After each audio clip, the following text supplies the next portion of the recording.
Hi there, happy Monday. I hope you're doing well today.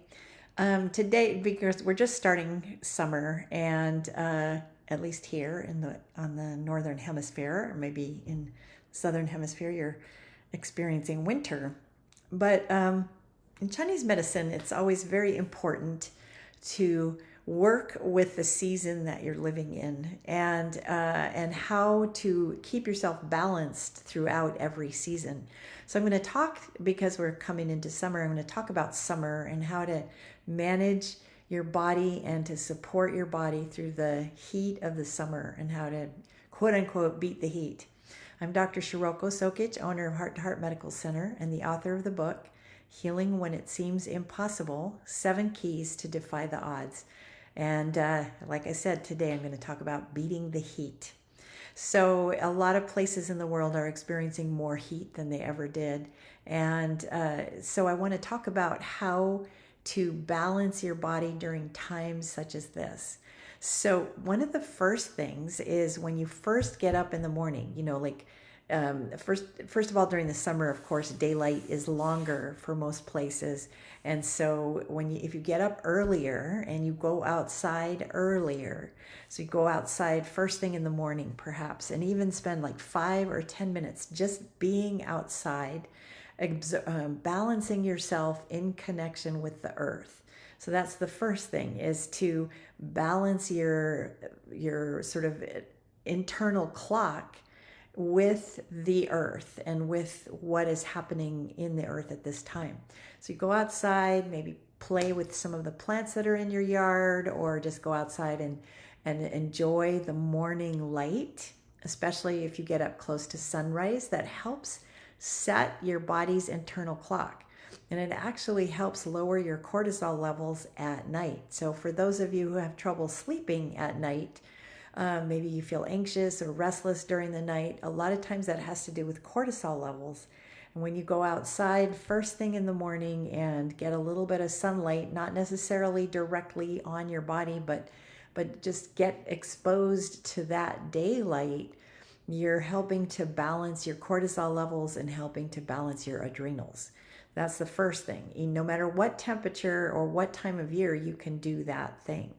The second thing is that, of course, as long as it's cool outside, that's the time of day that you should do your outdoor activities. So if you have gardening to do, or you want to take a walk, and go out during the cooler part of the day to do that. So if it's cool at night, go do that at night, or if it's cooler in the morning, go do that in the morning. The third thing is to eat foods that help you feel cooler. So this is the time of year where I usually tell people, especially in winter, don't eat raw foods and don't eat cold foods. Well, this is the time of year when you can eat more raw foods. So fruits and cooling foods that help you stay sort of cooler throughout the day. So cucumbers, celery, blueberries, those are all cooling foods. Pears are actually cooling foods. And I always say to sort of eat according to the season. So during the summer season, when things are hot, you should eat the foods that are in season at that time of year. So you eat lettuces and greens, lots of cooling foods.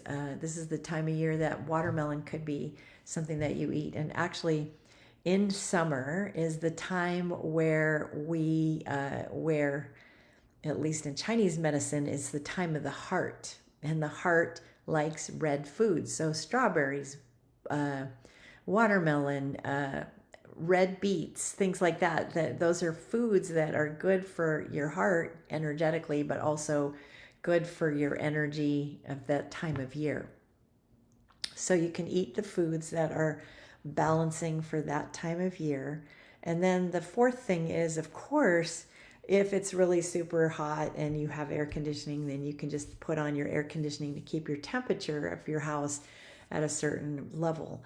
I always say don't make your house too cold. It's not good to go from extreme heat to extreme cold. So to try to make it more balanced, like keep your house at 72 degrees instead of 68 or 65. Some people like to keep their homes really cool or their offices really cool. And I don't think that's that contrast of what it's like outside versus what it's like inside is healthy.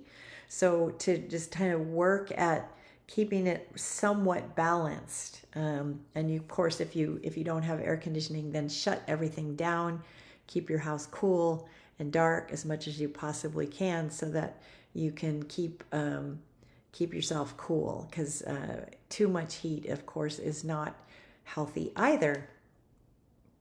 Then I want to talk about hydration a little bit. So hydration is important for anything, of course, and staying well hydrated throughout the summer when it's really hot is important. However, if you drink too much water all at once, you're not really actually hydrating, you're sort of overloading your system. So what you want to do is continuously drink a certain amount of water throughout the day. And then you also want to make sure that you get enough electrolytes. So you can do electrolyte drinks, you can add, or, clean sort of salts to your drinks to make sure that you get enough hydration. Hydration also comes from foods like watermelon. Watermelon is really high in electrolytes, actually. So I love that. It's a food that you can get some good hydration from as well. Eating foods that are cool and moist, like a big salad or lots of vegetables, those are all also hydrating. Foods that are not hydrating are really heavy, dry foods like breads and starchy foods and heavy meals. Those are more dehydrating. And so you want to not eat as much of those sorts of things. You want to sort of eat light foods throughout the day in order to keep your body cool and calm and keep it hydrated. So also during, any time of year, really, I always talk about not drinking water when you eat. When you eat food, if you drink too much water when you eat it, you're actually diluting your stomach's ability to digest your food. So your stomach makes hydrochloric acid that helps you break down the food that you're eating. So it starts in the mouth. Your digestion starts in the mouth. So you eat, put your food in your mouth, you chew it really well. That breaks it down to a certain level. Then you gets down into your stomach. Your stomach has acid that is supposed to break it down further. And then when it's broken down further, then it gets centered into the small intestine. And then the small intestine gives it enzymes and breaks down the fats and helps it get absorbed into your body. So if you drink too much water when you eat your meal, you're actually diluting your stomach's ability to digest the food. If in a hot time of year you're feeling really hot and you want to drink something while you eat, try not to. Try to drink like a half hour before you eat or an hour after you eat. Don't drink iced drinks at all, even during the summer if you can help it, because those iced drinks, again, cause your stomach not to work well. And for so many people who struggle with heartburn and problems digesting their food, this is one simple thing that you can do. Don't drink water when you eat, and don't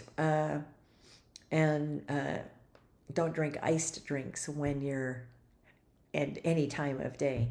So I grew up partially in Germany, and in Europe, mostly they don't drink ice drinks because ice is not as prevalent there. But also, my grandmother used to drink coffee in the afternoon, even when it was hot. And she said that the coffee cooled her down. And that is actually true. So like drinking like a hot drink in the day when you're feeling like you're hot already seems like it's counterintuitive, but it actually isn't. And it might help you feel a little cooler. Green tea is actually cooling to your body. So that's one way you could do it. I wouldn't necessarily recommend drinking a lot of coffee, although there are some studies that have come out recently that show that coffee might be good for you in so many ways, depending on how you metabolize things. So the last thing I want to say today is that everything is based on an individual's metabolism, on your own body's metabolism. And in my book, I have a whole chapter on how to listen to your body, what works for you. And that's the most important thing. So this guidance that I give you is for you to experiment with and to see how does it feel to you, how to make sure that you're hydrated well, to make sure that you get in balance with the environment that you're in. You also want to be in balance with your body, and you want to listen to the signals that your body gives you in order to help it do its best at any time of day, at any time of year. I hope you found this helpful, and I look forward to talking to you soon. Thank you so much.